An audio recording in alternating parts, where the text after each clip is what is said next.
শুভেচ্ছা। মাছরাঙার সাপ্তাহিক আলোচনা অনুষ্ঠান প্রাসঙ্গিকে আপনাদের স্বাগতম। সঙ্গে আছে আমি নুরুন নাহার উইলি। আমাদের দৈনন্দিন জীবন, সামাজিক ও রাজনৈতিক বাস্তবতায় যা কিছুই প্রাসঙ্গিক তা নিয়ে আমরা আলোচনা করব আমাদের অনুষ্ঠানে। প্রাসঙ্গিকের আজ আমাদের সাথে অতিথি হিসেবে আছেন দৈনিক মানব জীবনের প্রধান সম্পাদক মতিউর রহমান চৌধুরী। আপনাকে স্বাগতম আমাদের অনুষ্ঠানে। কেমন আছেন? ধন্যবাদ আপনাকে। জি, ভালো আছি আলহামদুলিল্লাহ। গত সপ্তাহে সব থেকে বেশি প্রাসঙ্গিক আসলে আলোচনা ছিল বিএনপির ভারপ্রাপ্ত চেয়ারম্যান তারেক রহমান ফেরত এসেছেন দেশে 17 বছর পর। তাকে নিয়ে আসলে সকল আলোচনা এবং সকল ধরনের খবরাখবর আমরা দেখেছি। তো তার প্রসঙ্গ দিয়ে আমরা শুরু করতে চাই। তো তারেক রহমানের এই যে ফিরে আসা, নির্বাচন এবং পুরো বিষয়টা আপনার কাছে আসলে কিভাবে ধরা দিয়েছেন? ওয়েল, জল্পনা ছিল তিনি হয়তো আসবেন না, আসলেও নির্বাচনের দিন আসতে পারেন বা পরের দিন আসতে পারেন, ঠিক এরকম একটা জল্পনা ছিল। আবার জল্পনা ছিল যে উনি আসবেনই, একদমই আসবেন না। সব জল্পনার অবসান হয়েছে 25শে ডিসেম্বর তিনি এসেছেন। বাংলাদেশের রাজনীতিতে এটার অনন্য ঘটনা এই কারণে, প্রত্যাবর্তনের আগেও হয়েছে, শেখ হাসিনারও প্রত্যাবর্তন হয়েছিল 81 সনে। তারেক রহমানের এটা ছিল অনেকটা নাটকীয় ঘটনা। তারেক রহমান দেশের মাটিতে পা ফেলার পরেই তিনি যেভাবে শুরু করেছেন, তাতে মানুষ কিন্তু টেলিভিশনের পর্দায় বা 300 ফিটে যে সমস্ত মানুষ জড়ো হয়েছিলেন, সবাই কিন্তু তিনি একটা জিনিস লক্ষ্য করেছেন যে তারেক রহমান এসে কি বলেন। বক্তৃতাটাই ছিল কৌতূহল। শুরুটা অনেকটা এর আগে খুব কমই হয়েছে বাংলাদেশে, যেহেতু কারণ ওইদিকে বেনজির ভুট্টো, ওইদিকে আয়াতুল্লাহ খোমেনি, এই সমস্ত যারা প্রত্যাবর্তন করেছেন দেশের বাইরে থেকে, 17 বছর বিদেশে থাকার পরে বাংলাদেশে ফিরে তিনি কী করবেন সেটাই তো ছিল আলোচনার বিষয়। সেটা ছিল তিনি মাটি ছুঁয়েছেন বাংলাদেশের, এটা ছিল একটা উল্লেখযোগ্য ঘটনা। বক্তৃতা শুরু করেছেন প্রিয় বাংলাদেশ বলে। এটা সাধারণত প্রিয় দেশবাসী বা প্রিয় সহকর্মীগণ জনসভায় যেভাবে করা হয় সেটা না করে সেটা করেছেন। 17 বছর উনি দেশের বাইরে ছিলেন, নির্বাসনে ছিলেন, 17 মিনিটই বক্তৃতা করেছেন। বক্তৃতা নিয়ে প্রচুর আলোচনা হচ্ছে, আলোচনা হবে সবসময়। কাউকে হার্ট করেন নাই, আমিত্ব ছিল না, আমাদের ছিল। পরিকল্পনার কথা বলছেন, সেটা যদিও তিনি এখন পর্যন্ত বিস্তারিত বলেননি। বক্তৃতাটা আলোচিত হয়েছে সর্বত্র। যারা সমালোচনা করছেন, সমালোচনা যে হবে না তা না, সমালোচনা হতেই পারে, সমালোচনা হচ্ছেও কিছু কিছু, কিন্তু তার বক্তৃতাটা ব্যাপক করতে মানে কী হয়েছে, প্রশংসিত হয়েছে। প্রশংসার কারণ কি? কারণটা হচ্ছে যে তিনি বাংলাদেশের রাজনীতির গতানুগতিক যে ধারা, সেই ধারার বাইরে দিয়ে তিনি বক্তৃতা করেছেন। আমাদের এখানে নেতারা বক্তৃতায় উঠেই কাউকে না কাউকে গালি দেন, দোষারোপ করেন। এটা ছাড়া কোনো বক্তৃতাই হয় না, এইরকম আমরা লক্ষ্য করেছি আমাদের দেশে, এটা আর কি। তো তিনি তা করেন নাই। আমার কেন যেন মনে হয় 17 বছর বাইরে থাকার কারণে পাশ্চাত্য দুনিয়ার একটা হাওয়া তার মধ্যে লেগেছে। তিনি জেনেছেন, দেখেছেন। অথবা আমি যদি এর আগে বলি, আমি 2004-এর 3-এর 28শে ডিসেম্বর অন্য একটা টেলিভিশনে ইন্টারভিউ নিয়েছিলাম। তখনও আমি তাকে দেখেছি, তার মধ্যে জড়তা খুব কম ছিল। তিনি বলেন ভালো, সুন্দর, গুছিয়ে বলেন। এবং ওই সময়ে তাকে আমি আটকানোর চেষ্টা করেছি নানাভাবে, আটকাতে পারিনি আসলে, কারণ তিনি তার ম্যাচুরিটি আর এখন তো আরও অনেক বেশি। ওই সময়ের তারেক রহমান আর এই সময় ফেরত আসা তারেক রহমানের মধ্যে মানে পার্থক্য কি বিস্তর দেখলেন, না কি মনে হলো? বিস্তর পার্থক্য। তার পার্থক্যটা এরকম মনে হয় আকাশ পাতাল। মানে এখন তো অনেক মেচুরিটি, অনেক বেশি কিছু জেনেছেন তিনি। আর রাজনীতির অনেক ঘটনা, বাংলাদেশের রাজনীতি তো তিনি কী করেছেন, হাজার হাজার বক্তৃতা করেছেন তিনি, ওই গ্রামে গঞ্জে, শহরে বন্দরে, কারণ ওই ডিজিটাল পদ্ধতিতে। তো এটার কারণটা হচ্ছে যে ওনার এই বক্তৃতা করা ছাড়া আর কোনো পথও ছিল না, টেলিফোন ছাড়া পথ ছিল না। তারপরে প্লাস নিষিদ্ধ ছিলেন বাংলাদেশের মিডিয়াতে। তো মিডিয়াতে আসার পরে এখন তো তিনি প্রতিদিনই বক্তৃতা করছেন, 15, 20, 25টা করে বক্তৃতা করেছেন এক একটা। কিন্তু এই বক্তৃতাটা যে হয়েছে এটা মানে এই বক্তৃতার ইতিহাসে যদি কি লেখা থাকে তাহলে এটাও কিন্তু আলোচিত হবে যে এত কম কথায় কম সময়ে এত ভালো বক্তৃতা কি করে হয়। হ্যাঁ, এটার জন্য তাকে একটা ধন্যবাদ দিতেই হবে, কারণ তিনি বাংলাদেশের রাজনীতিতে কোনো এই যে বদনাম করা, গালিগালাজ করা বা দোষারোপ করা সেটা করেন নাই। বা ভবিষ্যৎ কী হবে আমি এই মুহূর্তে বলতে পারি না, তবে ওই পর্যন্ত আমি বলবো তার বক্তৃতাটা এটা ঐতিহাসিক বক্তৃতা। তার ফেরত আসা নিয়ে অনেক গুঞ্জন আমরা শুনেছিলাম যে আসবে কবে, সেটা গত বছর থেকে শুরু হয়েছিল। ফাইনালি আসলে সে আসলো, কিন্তু তারপরে এই আসার পরে তার জন্য সামনের চ্যালেঞ্জগুলো কি কি কি মনে হয়? অনেক চ্যালেঞ্জ বাংলাদেশের রাজনীতিতে। 1 নম্বর চ্যালেঞ্জ হচ্ছে নির্বাচন। নির্বাচন কিভাবে হবে। 2 নম্বর হচ্ছে নিরাপত্তা। তিনি বারবার এটার উপর জোর দিয়েছেন। তিনি শান্তির কথা বলছেন, 3 বার শান্তির কথা বলেছেন। এটা উনি বুঝতে পারেছেন যে বাংলাদেশের রাজনীতিতে এই মুহূর্তে বাংলাদেশে অশান্তি, শান্তি নেই, অর্থাৎ নিরাপত্তা সংকট, এইটা তিনি জোর দিয়েছেন। এটা সবচেয়ে উল্লেখযোগ্য ঘটনা। আরেকটা হচ্ছে অর্থনীতি, বেহাল অর্থনীতিকে ঠিক করা।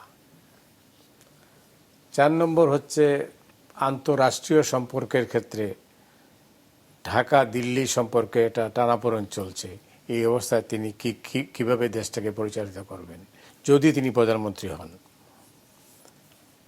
বড় চ্যালেঞ্জ আরেকটা আছে, যে এটা হচ্ছে বিভাজন। দেশটা বিভক্ত হয়ে গেছে।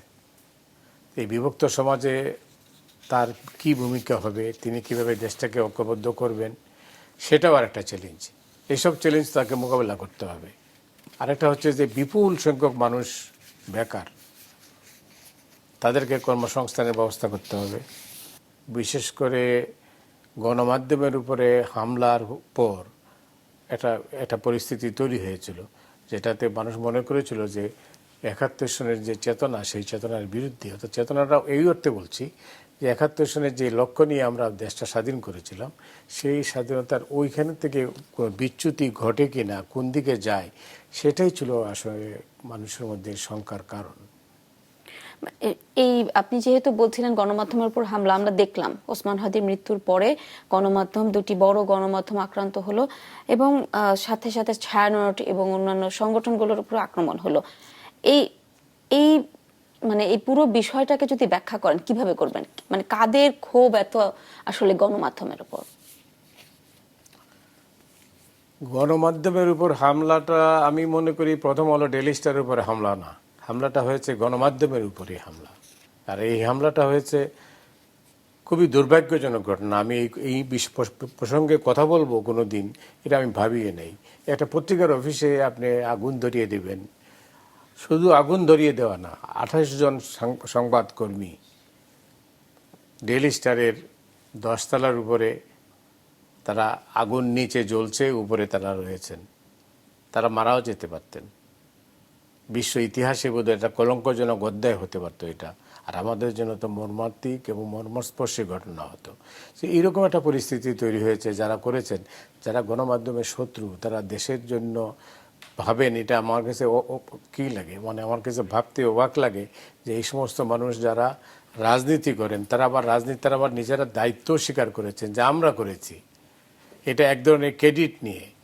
এইটাও আমার মনে হয়, আমি জানি না এই সমাজে এইটা আমরা অ্যালাউ করলাম কিভাবে। যাই হোক, এটা মানে সব যা হওয়ার হয়েছে। এখন আমরা চাই সামনে যেতে। গণমাধ্যমের ত্রুটি চেপে ধরার জন্য এটা একটা রাজনীতির অংশ, যে রাজনীতিটা আমরা চাই না, যে রাজনীতি দেশটাকে অন্যদিকে নিয়ে চলে যাবে, যে রাজনীতি অন্ধকার যুগে নিয়ে যাবে। পৃথিবীর বহু দেশে আমরা এরকম ঘটনা দেখেছি।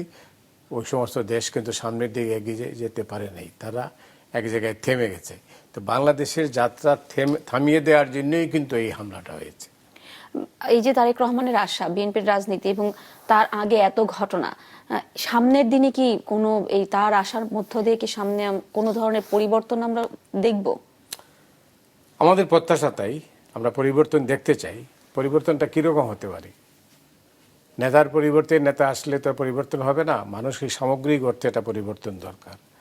তারেক রহমান যেভাবে যে প্রতিশ্রুতি দিয়েছেন তা যদি তিনি রক্ষা করেন তাহলে একটা বড় ধরনের পরিবর্তন হতে পারে রাজনীতিতে। এটা পরিবর্তন আমরা সবাই চাই যে এটা পরিবর্তন হোক। বিএনপির রাজনীতিতে 5ই আগস্টের পরে বিএনপিতে কিছুটা খুনঠাসা ছিল। এই অর্থে বিভিন্ন জায়গায় তারা যদিও 7,000 নেতাকর্মীকে তারা বহিষ্কার করেছেন, তাতেও খুব একটা লাভ হয়নি। যাই হোক, তারপরেও তারা ছিলেন শক্ত হাতি। তারেক রহমান বারবার বলছেন যে এখানে কোনো ক্ষমা নেই, মানে কোনো ছাড় দেওয়া হবে না। তারপরেও তো হয়েছে অনেক। তারেক রহমান আসার পরে পরিস্থিতিটা চেঞ্জ হয়েছে বলে আমার মনে হয়। কারণ তিনি এটা জাতীয় নেতা হিসাবে এটা বক্তব্য রেখেছেন। এখানে কিন্তু আর ওই বিএনপির বিএনপি কী করবে না করবে এটা বিএনপির নেতারাই ঠিক করবেন। তবে আমার মনে হয় ওই জায়গার থেকে রাজনীতি শিফট হয়েছে, হওয়ার পরে সামনের দিকে যাবে। তারেক রহমান একটা নতুন রাজনীতি দেওয়ার চেষ্টা করছেন। যদি দেন তাইলে আগামী দিনে দেশের জন্য ভালো হবে এবং দেশ হয়তো উপকৃত হবে। আর এমন এক সময় তারেক রহমান দেশে আসছেন যখন রাজনীতি একদিকে চলে যাচ্ছিল, ওই রাজনীতিকে মাঝখানে তিনি গতি থামিয়ে দিয়েছেন। এখন যদি সঠিক রাজনীতি দিতে পারেন তাহলে হয়তো তিনি, যেটা ওয়ার্ল্ড মিডিয়া, বিশ্ব মিডিয়া যেটা বলে ফেলেছে অলরেডি, রয়টার্স, এপি অথবা আল জাজিরা, তারা কিন্তু বিবিসি, তারা কিন্তু ভবিষ্যৎ প্রধানমন্ত্রী হিসেবে তাকে অলরেডি চিত্রিত করেছে। এটা সম্ভব, এটা মানুষের উপর নির্ভর করে, মানুষ ভোট কীভাবে দিবে এটার উপরে। তবে সামনের দিনে নির্বাচন খুব যে সহজ তা কিন্তু না।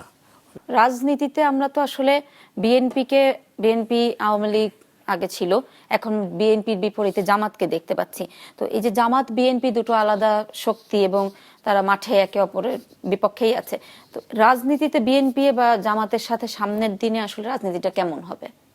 এরা যেহেতু আগে একটা জোট ছিল, তারা ভেঙে দুই পক্ষ হলো, সামনে আসলে কেমন ধরনের রাজনীতি দেখবো? সংঘাতপূর্ণ রাজনীতি নাকি স্বাভাবিক রাজনীতি পরিস্থিতি আমরা দেখবো? সংঘাতপূর্ণ নাও হতে পারে। রাজনীতি দুটো আলাদা। কারণ জামাতের রাজনীতি তো এক ধরনের, আপনি জানেন যে ওইটা তারা দক্ষিণপন্থায় তারা বিশ্বাস করেন। আর যদিও তারা কথাবার্তায় বলেন যে না, তারা এই মুহূর্তে মডারেট পলিটিক্সটাই তা থ্রো করতে চান। আর বিএনপির রাজনীতি তো সম্পূর্ণ আলাদা। তো সেই কারণে আর যেটা মারপিট, যেটা আপনি মানে আশঙ্কা করছেন যে আমরা দেখে থাকি যে নির্বাচন আসলেই তো আসলে সমর্থকদের কিছুটা হবে না তা না, কিন্তু আমার মনে হয় সামগ্রিক অর্থে দেশের জন্য, দেশের প্রয়োজনে আমার মনে হয় দুটো দল এইটুকু রিয়েলাইজেশন আসছে, যদি এইটা যদি ফেল করে তাহলে কিন্তু আবার অন্য শক্তি ক্ষমতায় না আসলে অন্য শক্তির সামনে আসবে। তো এই ভয়টা তো তাদের নিশ্চয়ই আছে। হিসাব নিকাশ তো তারা তো হিসাব নিকাশ করেন। তো আমাদেরও বিশ্বাস, আমাদের প্রত্যাশা থাকবে যে মানে বিএনপি এবং জামাতের মধ্যে রাজনীতি বা যেভাবে হোক দূরত্ব যতই থাকুক না কেন, দিনের শেষে তারা দেশের স্বার্থেই মানে কথা বলবেন, ঐক্যবদ্ধ থাকবেন। আমরা দেখছিলাম যে এনসিপি খুব মানে নতুন তরুণদের একটা দল, তো এনসিপির কাদের জোটে যাচ্ছে নির্বাচনকে কেন্দ্র করে একটা আলোচনা ছিল, এখন শুনতে পাচ্ছি তারা জামাতের সাথে জোট করতে যাচ্ছে। এই বিষয়টা আসলে কিভাবে দেখেন? কারণ সাধারণ মানুষের এনসিপির প্রতি অনেক প্রত্যাশা ছিল, তো তাদের এই জোটে যাওয়া কি তাদের রাজনীতির জন্য কোনো কিরকম হচ্ছে? তারা বিএনপির সঙ্গেও আলোচনা করেছিলেন, তো শেষ মুহূর্তে সম্ভবত জামাতের সঙ্গে তাদের মানে একটা মানে আসন নিয়ে সমঝোতা হতে পারে, ফয়সালা হতে পারে। তাদের জোটের যাওয়াটা যদি বলতে হয় তাহলে আমার কেন যেন মনে হয় এই সিদ্ধান্তটা সঠিক হয়নি এই কারণে, এনসিপির রাজনীতি একরকম আর জামাতের রাজনীতি আরেক রকম। তো ভোটের রাজনীতিতে আবার এটা অনেকটাই প্রাসঙ্গিক, এটা হয়। কারণ বিএনপি জামাত কি ঐক্যবদ্ধ ছিল না? তারা তো অনেক দিন ছিল। তো সেটা হইতে পারলে এটাও হইতে পারে। তো রাজনীতি, নির্বাচন কেন্দ্রিক রাজনীতি এটা হতেই পারে। তরুণ নেতৃত্ব হিসেবে তো এনসিপির উপরে আসলে গণ অভ্যুত্থানে যেহেতু তারা নেতৃত্ব দান করেছে, তাদের উপর অনেক প্রত্যাশা ছিল। তো তারা তো একাও ইলেকশন করতে পারতো। এবার একা ইলেকশন করলে তো ভোটে জিততে হবে, তো ভোটে জেতার একটা ব্যাপার আছে। এই মুহূর্তে তারা তো জেতার মতো অবস্থায় নেই ওইভাবে। তো হয়তো ভবিষ্যৎ নির্বাচনগুলোতে হয়তো তারা মানে ওইভাবে এককভাবে হয়তো চিন্তা করবেন। এটা তো আর রাজনীতিতে শেষ কথা নেই, এটাও শেষ কথা হবে না।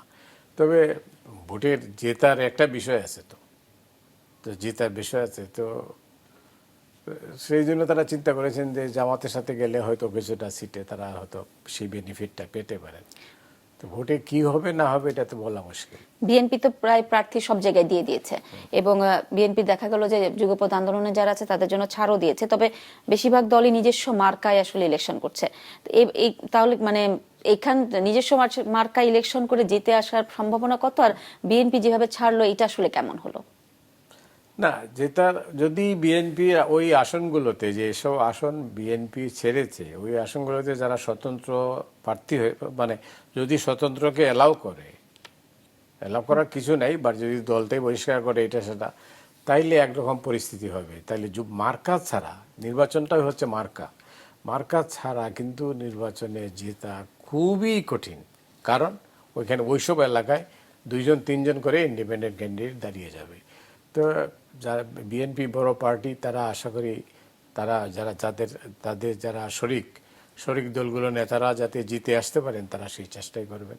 মানে তারপরেও যদি দাঁড়িয়ে যায় সেটা আসলে তাদের তো মানে দলীয় শৃঙ্খলার বাইরে গিয়ে সেক্ষেত্রে এটা চ্যালেঞ্জ হয়ে দাঁড়াবে। কিছু ওই অর্থে তো কিছু করার নেই, তারপরেও করার আছে আর কি। তারা যদি তাদের দলের যারা কর্মী, সবাই তো ওইদিকে যাবে না, তারা যদি ঐক্যবদ্ধভাবে কাজ করেন তাহলে হয়তো মানে মানে জোটের কোনো প্রার্থী জিততেও পারেন। কারণ কঠিন অবস্থা আসলে মার্কার ইলেকশন।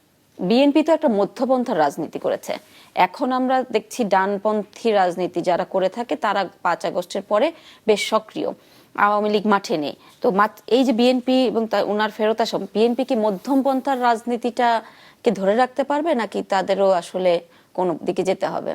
না, আর তো রাজনীতি নাই, ওরা তো দক্ষিণপন্থী হওয়ার কোনো সুযোগই নেই। বিএনপি এটা মুক্তিযোদ্ধার দল, দক্ষিণপন্থী রাজনীতি থেকে যাবে না। তারেক রহমান তো পাশ্চাত্য দুনিয়ায় থেকে আসছেন 17 বছর, তো সেই জন্য উনি জানেন যে কী অবস্থাটা। তো আমার মনে হয় বিএনপি দক্ষিণপন্থায় যাবে না, মধ্যপন্থায় থাকবে, এইটাই সঠিক রাজনীতি। এই জায়গাটাতে স্পেস মানে কি হয়ে গেছে, মানে অনেকটা সংকুচিত হয়ে আসছিল।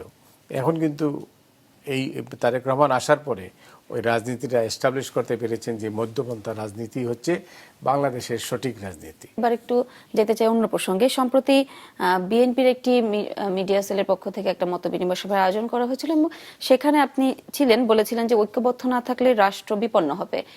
একটু ওই সম্পর্কে জানতে চাই, কথা ব্যাখ্যা চাই। আমি বলেছিলাম এই অর্থে, দেশটা যেভাবে আমরা ঐক্যবদ্ধ তো আমরা নেই, আমরা তো বিভক্ত সমাজ, কিন্তু জাতীয় স্বার্থেও কিন্তু আমরা এক না, এটাও আমাদের দুর্ভাগ্য। তা আমি বলেছিলাম যে আমরা যেহেতু একটা টানাপোড়েনের মধ্যে আছে, সম্পর্ক চারদিক থেকে বিপদ, কেউ একটা উগ্রবাদী রাজনীতি নিয়ে সামনে যাচ্ছেন, মধ্যপন্থা রাজনীতি খুনটাসা, এই অবস্থায় আন্তঃরাষ্ট্রীয় সম্পর্কের ক্ষেত্রেও নানা ধরনের খেলা চলছে ভূ রাজনীতিতে।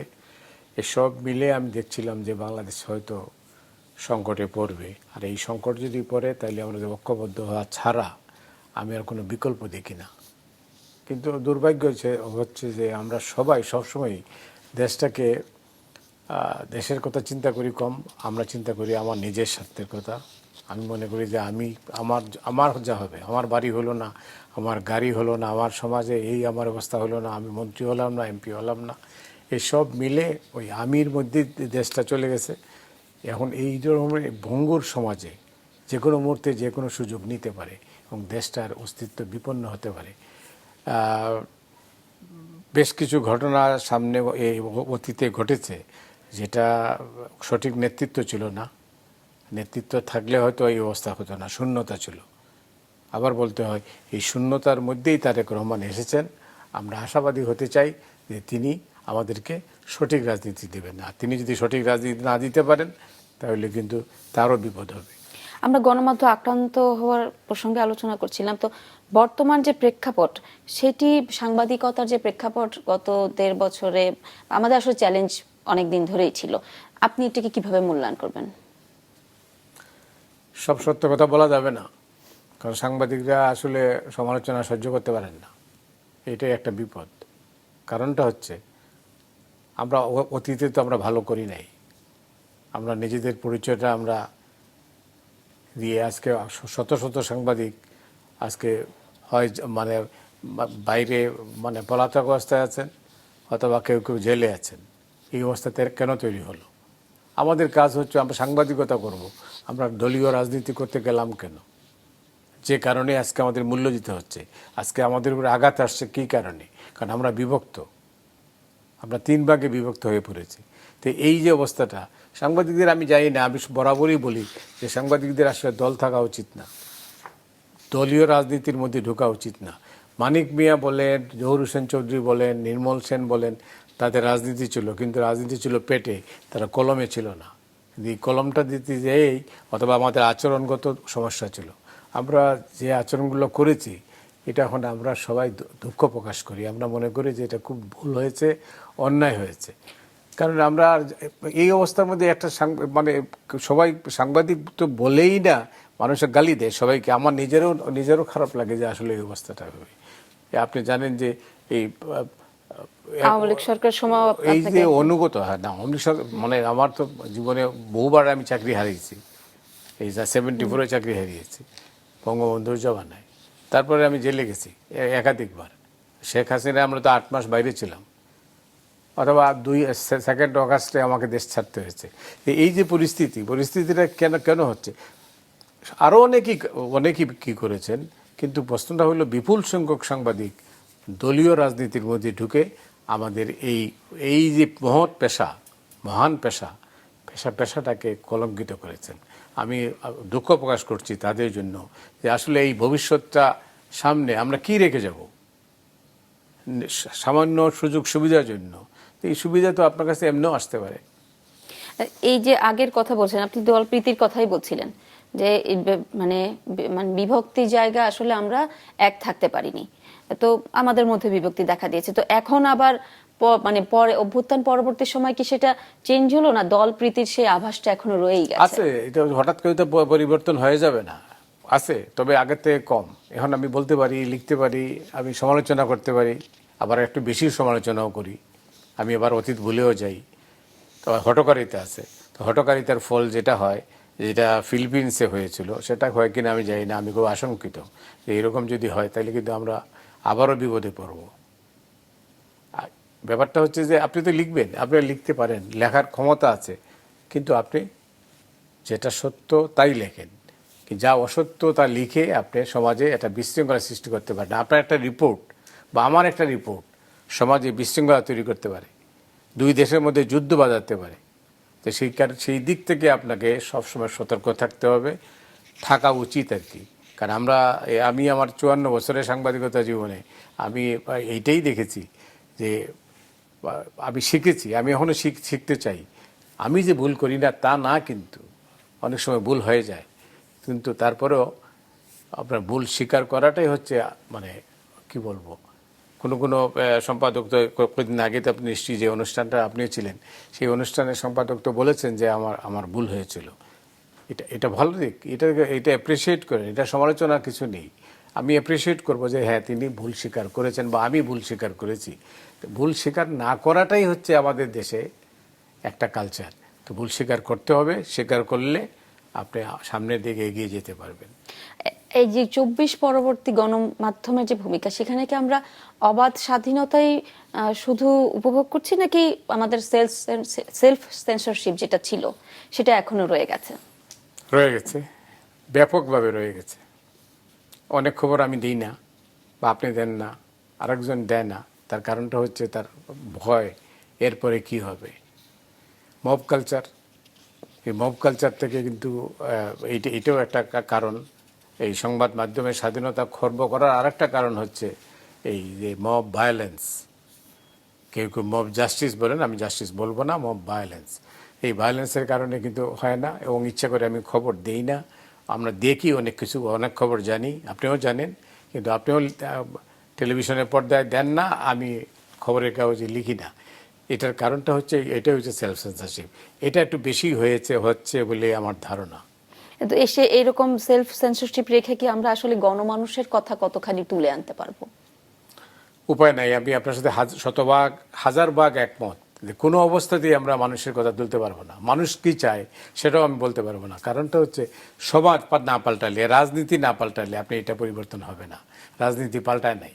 রাজনীতি যদি পাল্টায় তাহলে আপনি হয়তো আপনি যেটা বলছেন বা আমরা যেটা সত্যিকার অর্থে যে স্বাধীনতা, এই স্বাধীনতা ভোগ করতে পারবো। ও আবার অবাধ স্বাধীনতাও কিন্তু একটা বিপদের কারণ হয়ে দাঁড়ায়, সেই দিকটাও আমাদের নজর রাখতে হবে। এই পরিবর্তনটা আসলে কিভাবে সম্ভব? এই যে আপনি যে সামাজিক পরিবর্তনের কথা বলছেন, আমরা তো এখন দেখি যে একটা রিপোর্ট হলে যে অনলাইনে একের পর এক আক্রমণ আসতে থাকে, বা অনলাইন যেহেতু আমাদের এখানে সামাজিক যোগাযোগ মাধ্যমে খুব বেশি অ্যাক্টিভ, তো বিভিন্ন ধরনের ট্রল হতে থাকে, সাংবাদিকদের হুমকির মুখে পড়তে হয়। তো এই পুরো ঘটনার উত্তরণটা আসলে কিভাবে সম্ভব? এটা হচ্ছে জনসচেতনতা। আর যারা এটার সাথে জড়িত, খুব বেশির মানুষ তো এটার সাথে জড়িত না, তাদের মধ্যে একটা রিয়েলাইজেশন আসলে পরে যেন আপনি গালিগালাজ একটা হয়ে গেছে প্রাসঙ্গিক, মাফ করবেন আপনাদের অনুষ্ঠানের সঙ্গে আবার যুক্ত হয়ে যাবে, প্রাসঙ্গিক। তার কারণটা হলো এটা তো ঠিক না। তার কারণটা আপনি মানুষকে কি শেখাবেন, মানুষ কি যায়। আপনি সমালোচনা করতে পারেন, সমালোচনা তো হচ্ছে, আমার সমালোচনা হয়, আরেকজনের সমালোচনা হবে। সমালোচনার কতগুলো ভাষা আছে। আপনি এটা না বলে দিয়ে ব্যক্তিগতভাবে আক্রমণ করেন, তার পরিবার নিয়ে আক্রমণ করেন, তারপরে তাকে নিয়ে এমনভাবে আক্রমণ করেন যেটা অপ্রাসঙ্গিক। তো অপ্রাসঙ্গিক যদি হয় তো মানুষ তো এটা গ্রহণ করবে কি? আস্তে আস্তে মানুষ কিন্তু সরে যাচ্ছে। আজকে 6 মাস আগে যাদের যা ভিউ যেই রকম ছিল সেটা নেই। আর একটা হচ্ছে এই যে ভিউ শব্দটা, এইটাই কিন্তু সর্বনাশ করে ফেলছে। এইটার কারণে অনেক কিছু দেওয়া হয় যেটা অবিশ্বাস্য ঘটনা। তো এখন তারেক রহমানকে নিয়ে এই যা ঘটনা ঘটলো গত 2-3 মাসে, আপনি যদি সব মিলিয়ে দেখেন তাহলে আপনি দেখবেন যে আপনি শেষ রেজাল্ট হবে শূন্য। কারণ কোনোটাই প্রাসঙ্গিক ছিল না। সেলফ সেন্সরশিপ, আমি নিয়ন্ত্রণ করি। কি কারণে? আমার চারপাশে যা দেখছি তার থেকে বাঁচার জন্য। তো এইটা না থাকলে বাংলাদেশের সংবাদকর্মীরা সবচেয়ে মানে মানে এই যে সংবাদ মাধ্যমের যে স্বাধীনতা, সবাই স্বাধীনতা ভোগ করতে পারতেন যদি আমাদের মধ্যে সেলফ সেন্সরশিপের ভয়টা না থাকতো আর কি। তো ভয়টা কাটাতে পারে একমাত্র সরকার, রাজনৈতিক দল। ভবিষ্যতে যারা ক্ষমতায় আসবেন তাদের প্রতি আমার আকুল আবেদন, আপনারা প্লিজ এইটা এনশিওর করেন। তারাও অনেক ক্ষেত্রে অসহায়। সরকারের কারোর সাথে যদি কথা বলেন, তারা বলেন আমরাও অসহায়, কারণ আপনারা যা ইচ্ছা তাই লিখছেন। আপনার একটা রিপোর্ট সম্পর্কে আমি একটু জানতে চাইবো। 24-এ গণ অভ্যুত্থানের পর শেখ হাসিনা ভারতে চলে যাওয়ার পর তার পদত্যাগ পত্র নিয়ে আপনি একটা রিপোর্ট করেছিলেন। সেটি নিয়ে আসলে অনেক আলোচনা জন্ম দিয়েছিল। সেটির বিষয়ে আমি একটু জানতে চাই। এটা একটা রিপোর্ট নিয়ে আলোচনাটা হয়েছে। আমি বাস্তবে আসলে আমি তখন দেশের বাইরে ছিলাম। আসার পরে আমি এটার পরে পিছনে কাজ করতে শুরু করলাম। আমার কাছে খবর ছিল বা আপনারাও জানতেন যে তিনি পদত্যাগ করেছেন কি করেন নাই। তা আমার কৌতূহল ছিল যে আসলে ওই জিনিসটা বের করার জন্য। তা আমি ধরেন মন্ত্রিপরিষদ বিভাগ থেকে শুরু করে শেষ পর্যন্ত বঙ্গভবনে প্রেসিডেন্ট সাহেবের সঙ্গে সাক্ষাৎ করলাম। তারপর তার কাছ থেকেও আমি শুনলাম যে উনি আসলে পদত্যাগ করেননি। তো পদত্যাগপত্র ছিল না কোথাও, ক্যাবিনেট ডিভিশনেও নেই, প্রেসিডেন্ট হাউসেও নেই, অন্য কোথাও নেই। সেটার উপরে আমি রিপোর্ট করেছিলাম। তো এরপরে প্রতিক্রিয়া হয়েছে ব্যাপকভাবে বিভিন্ন দিক থেকে। প্রতিক্রিয়া হওয়াটাই স্বাভাবিক, আমি এটা থেকে কি বলছি না। তবে তিনি পদত্যাগ করেন নাই। ভবিষ্যতে যদি কেউ গবেষণা করেন তাহলে দেখতে পাবেন যে আসলে পদত্যাগপত্রটা নেই। তবে তিনি 3 পৃষ্ঠার একটা কাগজে লিখেছিলেন পদত্যাগপত্র ঠিক ওইভাবে না, পুরো তিনি কি করেছেন এবং নিচের দিকে ছিল যে এই অবস্থায় আমি পদত্যাগ করছি। সেটা তিনি জমাও দেন নাই। উনি আবার ভ্যানিটি ব্যাগে করে দিল্লি নিয়ে চলে গেছেন। এই ছিল অবস্থাটা। আপনার কাছ থেকে আমরা আসলে শুনছিলাম সাংবাদিকতার নানান বিষয়ে। তো আপনি দীর্ঘদিন ধরে সাংবাদিকতা করছেন। আসলে আপনি পলিটিক্যাল গভর্নমেন্ট দেখেছেন, নন পলিটিক্যাল দেখলেন, সামরিক, তত্ত্বাবধায়ক, সব ধরনের ফরমেশনে দেখেছেন। কোন ফরমেশনে আসলে সাংবাদিকতা করে মনে হয়েছে যে আপনি স্বস্তি বোধ করেছেন? ওয়েল, 3 মাস 2 মাস ওই শাহাবুদ্দিন সাহেবের সময়ে অবাধ স্বাধীনতা ছিল, ভালো স্বাধীনতা ছিল। এখনো যে খারাপ তা আমি বলবো না, চাপের মধ্যে আছি আর কি। এটাও আমি একেবারে উড়িয়ে দিতে চাই না আর কি, যে এই সময় সাংবাদিকতা, দলীয় সরকারের সময় সাংবাদিকতা করা ঝুঁকিপূর্ণ। তবে এখন যে পরিস্থিতি যেদিকে যাচ্ছে অভ্যুত্থানের পরে, বা এখন যে আমরা যেটা ফিরে পেয়েছি, পরবর্তী গভর্নমেন্ট যেটা আসেন, রাজনৈতিক সরকার অবশ্যই আসবে, রাজনৈতিক সরকারের সময় আমরা ভালো থাকবো আশা করি, আমরা লিখতে পারবো, আমাদের কথা বলতে দিতে হবে। এটার পরে আরেকটা কারণ আছে, এটা সত্য কথা আমাদের স্বীকার করতে হবে, এটা আমরাও দায়ী অনেকখানি। কারণ আমরা রাজনৈতিক কারণে যে বিভাজন হওয়ার কারণে আমরা সাংবাদিকদের স্বাধীনতা আমরা নিজেরাই খর্ব করতে চাই, যেটা অতীতে হয়েছে, আমি তার উল্লেখ করতে চাই না। তো ওই অবস্থায় আমরা যাব না ফিরে। এইটা যদি আমরা এনশিওর করতে পারি যে না, আমরা ওই ক্ষমতার মুহে ওইদিকে যাব না। যেমন আমি নিজে ব্যক্তিগতভাবে মনে করি তথ্য মন্ত্রণালয়ে থাকার কোনো প্রয়োজন নেই। পৃথিবীর উন্নত দেশে কোনো দেশে মানে তথ্যমন্ত্রী নাই, কিন্তু এই উপমহাদেশে কয়েকটা দেশের তথ্য মন্ত্রণালয় আছে। তথ্য মন্ত্রণালয়ের কাজ কি? আমাদের অভিজ্ঞতা হচ্ছে একটা অনুগত সংবাদকর্মী তৈরি করা। এই অনুগত সংবাদকর্মীদের কারণে আজকে এই বিভক্তি সাংবাদিকদের মধ্যে। সাংবাদিকরা দল করবেন, এই যে এতগুলো জিনিস হয়, প্রত্যেকটা দেখ সব বিটে একটা করে। আমরা যখন সাংবাদিকতা করি, আমি যে রিপোর্টার ছিলাম বা আমি এখনও রিপোর্টিং করি, আমি অল্প কিছুদিন আগে ভয়েস অফ আমেরিকা শেষ হলো আমাদের, কিন্তু আমরা তো প্রতি দলের সাংবাদিকতা চিন্তাও করতে হয় নাই। এখন এটা হয়েছে, এইটার কারণটা কি? এটা হইলো এই রাজনৈতিক নেতারা এই একটা বিভক্তি করেন, আইসা মনে করেন তার নিজস্ব বাহিনী থাকতে হবে সংবাদকর্মী। আমার মনে হয় এখান থেকে যদি আমরা বের হয়ে যাই, এই তথ্য মন্ত্রণালয় যদি না থাকে, তাহলে আজকের যে সংকট, যে সমস্যা, অর্ধেক কমে যাবে। কারণ ওইখান থেকে কেন্দ্র করে কিন্তু আমাদের মধ্যে বিভক্তি চূড়ান্তভাবে দেখা দেয়। আর বিশেষ করে এর আগের জমানায় তো এই গণভবন কেন্দ্রিক সাংবাদিকতা ছিল, এমবেডেড জার্নালিজমও একটা। এটা আমি ইরাক যুদ্ধে দেখেছি, অথবা এই মানে কুয়েত আর কির উপরে, ইরাকের উপরে যুদ্ধের সময় দেখেছি। এই দুটো যুদ্ধই কভার করার সুযোগ হয়েছিল আমার। কিন্তু এমবেডেড জার্নালিজম এই একই রূপ, খুবই এটা এত বিভৎস, এই কারণে মানুষ ক্ষতিগ্রস্ত হয়, দেশ ক্ষতিগ্রস্ত হয়, সাংবাদিকতা ক্ষতিগ্রস্ত হয়। তো এইটাকে এতেই বাইর করতে হইলে আপনাকে একটা কাজ করতেই হবে, যে আপনি আগে সাংবাদিক, তা দল। আমাদের এখানে আপনি যদি প্রেস ক্লাবে বসে কথা বলে জিজ্ঞেস করেন বা অন্য কাউকে জিজ্ঞেস করেন, কি বলবে?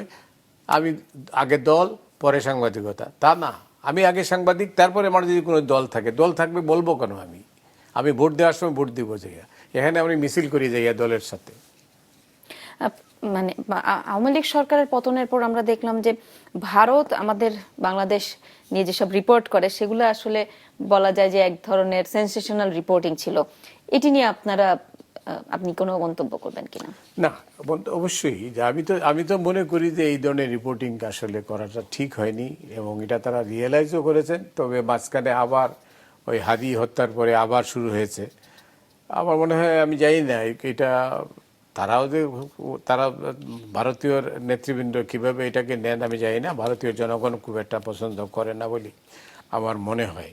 কারণ কলকাতা থেকেই কিন্তু প্রতিবাদ আসছে বহুবার, এবং কলকাতার জার্নালিস্টরাও কিন্তু অন্যভাবে কথা বলেছে, এমনকি দিল্লিতেও আছে। কিন্তু ওই যে রাজনৈতিক নেতারা হয়তো তাদের স্বার্থে তারা এটা ইউজ করেন, এজেন্সি যেগুলাকে উৎসাহিত করে।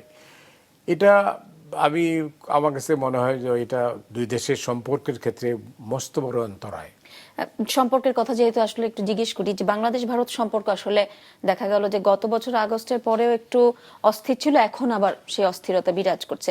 তো এইটা আসলে আমাদের রাজনীতিতে তো ভারত খুব আলোচিত বিষয়। এই মুহূর্তে অস্থিরতার দুইটা কারণ। একটা হচ্ছে যে আগে মানে পতিত সরকারের প্রধানমন্ত্রী অথবা ক্ষমতাচ্যুত প্রধানমন্ত্রী শেখ হাসিনা ওই দেশে আছেন। প্রায় 47,000 বা 47,000 থেকে 50,000 আওয়ামী লীগ নেতাকর্মী ওই দেশে আছেন। এটা একটা কারণ। এটাকে কেন্দ্র করে তারা ওই সময় নানাভাবে তারা চেষ্টা করছেন যে সরকারের মধ্যে অস্থিরতা তৈরি করার। এটা একটা কারণ আছে। আরেকটা হচ্ছে যে 5ই আগস্টের পরে তাদের পছন্দের সরকার না থাকায় বাংলাদেশের রাজনীতিতে তারা মনে করছেন যে এটা তারা বোধহয় এখান থেকে মানে মানে আউট হয়ে যাচ্ছেন, অর্থাৎ তাদের যে বলয় ছিল, তাদের শক্তি ছিল, সম্পর্কে আসলে অনেক ফারাক তৈরি হয়ে গেছে। তারা এই কারণে তারা নানাভাবে চাপ সৃষ্টি করেছেন। ভারতের স্বার্থেই কিন্তু বাংলাদেশের সঙ্গে সম্পর্কটা ভালো করা উচিত, উন্নত করা উচিত, এটা স্বাভাবিক করা উচিত। কিন্তু আমরাও চাই, আমরাও এমন কিছু করব না যাতে সম্পর্কটা স্বাভাবিক না হবে। আপনি তো নিশ্চয়ই জানেন যে বউ বদলানো যায়, কিন্তু প্রতিবেশী বদলানো যায় না। তো সেই জায়গায় প্রতিবেশীকে আপনাকে সম্পর্ক রাখতে হবে, প্রতিবেশীকেও বুঝতে হবে যে এখানে মানে কি হবে না, দাদাগিরি করলে চলবে না, এখানে হবে সবার সাথে সমতার ভিত্তিতে, বন্ধুর সঙ্গেই বন্ধুত্ব হবে। আমাদের দিক থেকেও কি কোনো কিছু করণীয় আছে কিনা? আমাদের অবশ্যই করণীয় আছে, আমরা তো একটা প্রতিবেশী দেশ। আমরা 71 সনে তাদের ভূমিকা আমরা একেবারেই অস্বীকার করব, যারা করেন, এটাই একটা, এই দলে আমি নেই। কিন্তু তাদের ভূমিকা আছে, তাদের অবদান আছে 71 সনে। পরবর্তী পর্যায়ে বাংলাদেশে অনেক ঝামেলার সঙ্গে তারা জড়িয়ে আছেন, অনেক সংকট তাদের দিয়ে তৈরি হয়েছে, তারা এটা ভালো বলতে পারবেন। বিশেষ করে গত 15 বছরে বাংলাদেশের নির্বাচন না হওয়ার পেছনে তাদের অবদান সবচেয়ে বেশি। তারাই একটা পরিস্থিতি তৈরি করেছেন যাতে আর নির্বাচনই হয় নাই। তো নির্বাচন হয়নি মানে এই অর্থে যে মানুষ ভোট দিতে পারে নাই। তো মানুষজন ভোট দিতে পারে নাই, তো এই নির্বাচনের কোনো অর্থহীন নির্বাচন ছিল, যে কারণে আজকে স্বৈরতান্ত্রিক সরকারের বা স্বৈরাচারের বা ফেসিবাদী শাসনের অবসান হয়েছে।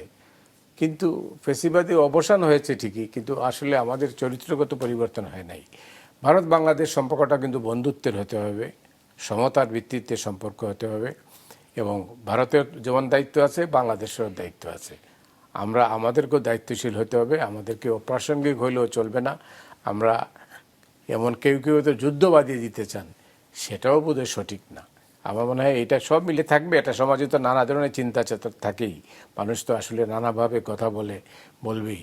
আর অবাধ স্বাধীনতার যুগে আপনার বলাটা খুব সহজ, আপনি ইচ্ছা করলে। তবে আমাদেরকে এমন কিছু আচরণ না করাই ভালো যেখান থেকে দুই দেশের সম্পর্কে একটা সেট পরে, অর্থাৎ সম্পর্ক থেমে যায় এক জায়গায়।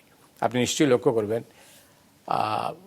ভারতের নিরাপত্তা উপদেষ্টা অজিত দোভালের সঙ্গে বাংলাদেশের নিরাপত্তা উপদেষ্টা ডক্টর খলিলুর রহমানের যে বৈঠকটা হলো, সেই বৈঠক থেকে কিন্তু বেশ কিছু ইতিবাচক সিদ্ধান্ত এসেছিল এবং ভালো কাজ হচ্ছিল। বিশেষ করে এই যে প্রচারণার কথা বলছেন, এই যে অসুস্থ প্রচারণা, একতরফা এবং কাল্পনিক, এই সমস্ত প্রচারণা বন্ধ হয়েছিল। কিন্তু ওই হাদি হত্যার পরে আবার এটা অন্য জায়গায় চলে গেছে। এখন আবার এমন রাষ্ট্রপতিকে, হাইকমিশনারকে এই সকাল বিকাল ডাকা হচ্ছে। এই পরিস্থিতি আগে মাঝখানে থেমেছিল, এখন আবার আসছে।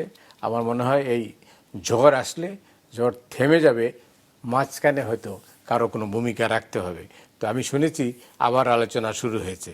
সেই আলোচনা যদি এগিয়ে যায় তাহলে আমার মনে হয় সম্পর্কটা স্বাভাবিক হবে। নির্বাচন প্রসঙ্গে যাব।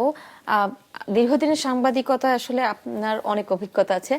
তো এবারে নির্বাচন নিয়ে আপনি কি মনে করছেন? কারণ এবারে শুধু একটা জাতীয় নির্বাচন, ভোটের নির্বাচন হচ্ছে না, এখানে গণভোট জড়িয়ে গেছে।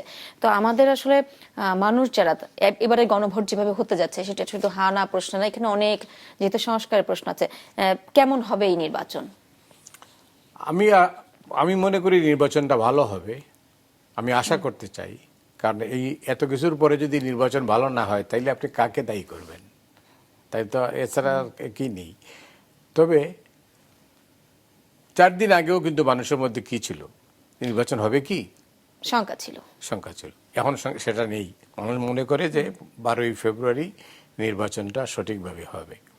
হ্যাঁ, প্রবণতা থাকতে পারে, ভোট দখল, সেন্টার দখলের, কেন্দ্র দখলের থাকতে পারে, ফলাফল পরিবর্তনের চেষ্টা হতে পারে। এটা তো হবে না, এটা নির্বাচনের অংশ।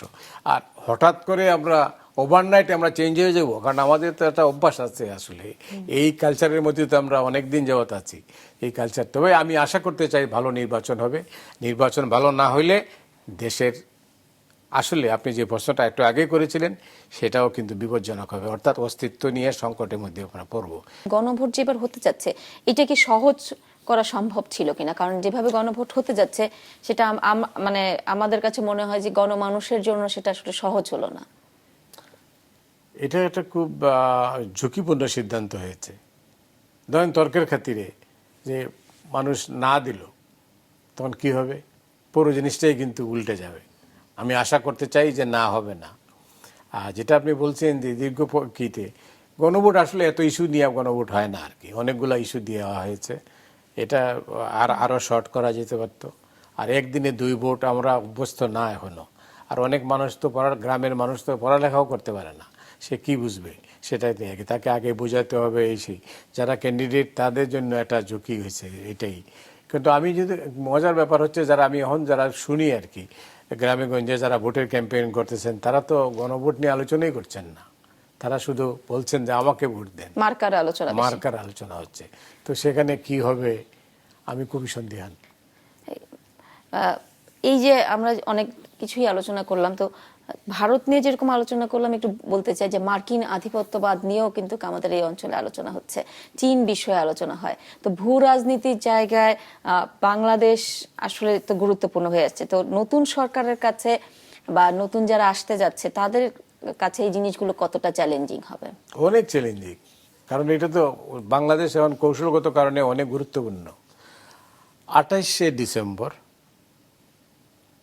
অর্থাৎ আগামীকাল মিয়ানমারে যে ইলেকশনটা হচ্ছে, সেই ইলেকশনের উপর নির্ভর করতেছে কিন্তু এই অঞ্চলের স্থিতি, শান্তি, স্থিতিশীলতা, এটাই নির্ভর করছে। তো এই নির্বাচনে যদি জান্তা সরকার পাশ করে একরকম, জান্তার বাইরে যদি পাশ করে আরেক রকম, সেখানে আপনি যেটা বলছেন যে মার্কিন যুক্তরাষ্ট্রের কথা, তাদের যেমন ইন্টারেস্ট আছে, চীনের ইন্টারেস্ট আছে, ইদানিং শুনি পাকিস্তানও ইন্টারেস্টেড। তো সেই কারণে এটা খুবই গুরুত্বপূর্ণ এই অবস্থাটা। এখানে বাংলাদেশে যারা আগামী দিনের নেতৃত্বে যারা আসবেন তাদের কাছে অবশ্যই এটা বড় ধরনের কি হবে, তাদেরকে হোমওয়ার্কটা বেশি করতে হবে, কারণ আমাদের গুরুত্ব অনেক বেশি এখন। আমরা যদি ভুল করি তাহলে কিন্তু আমাদের বিপদ বাড়বে। সামনের দিনে আসলে গণমাধ্যমের যে মানে সরকার, সামনের দিনে যারা সরকার গঠন করবে তাদের কাছ থেকে আসলে গণমাধ্যমের জন্য কি প্রত্যাশা করেন? দরজা খোলা থাকবে, অবাধ স্বাধীনতা। আমি তো চাই স্বাধীনতা, আমাকে কথা বলতে দিবেন, আমার হাত বা বাঁধাতে হবে না। আমি মনে করি যে এখানে আইনের মার পেছে বিভিন্ন আইন করে নিয়ন্ত্রণ করে সাংবাদিকতা কি করবেন তা আমি এটা বিশ্বাস করি না। কারণ আমি লিখতে চাই, আমার অবাধ স্বাধীনতা চাই, আমি কথা বলতে চাই, আমাকে কথা বলতে দিন। অর্থাৎ রাজনৈতিক সরকার এটা এনশিওর করবে, এটাই আমার প্রত্যাশা। তো আমি বিশ্বাস করি যে এই সামগ্রিক যে সাম্প্রতিক যে পরিবর্তন হলো দেশে, এই পরিবর্তনের সুফল আমরা অবশ্যই পাবো, আমাদের হাত পা আর বাধা হবে না। জনাব মতিউর রহমান চৌধুরী, আপনাকে অনেক ধন্যবাদ আমাদের এই পর্বে অতিথি হিসেবে যোগ দেওয়ার জন্য। দর্শক, সময় হলো বিদায় নেওয়ার। এই ছিল আজকের আমাদের প্রাসঙ্গিকে। ইউটিউব চ্যানেলে দেখতে পারেন আমাদের অনুষ্ঠান, এছাড়া ফেসবুকে আপডেট পেতে ভিজিট করুন মাছরাঙা টেলিভিশনের পেজ। পরবর্তী পর্বে আবারও হাজির হব নতুন কোনো অতিথিকে সাথে নিয়ে। সেই পর্যন্ত শুভরাত্রি।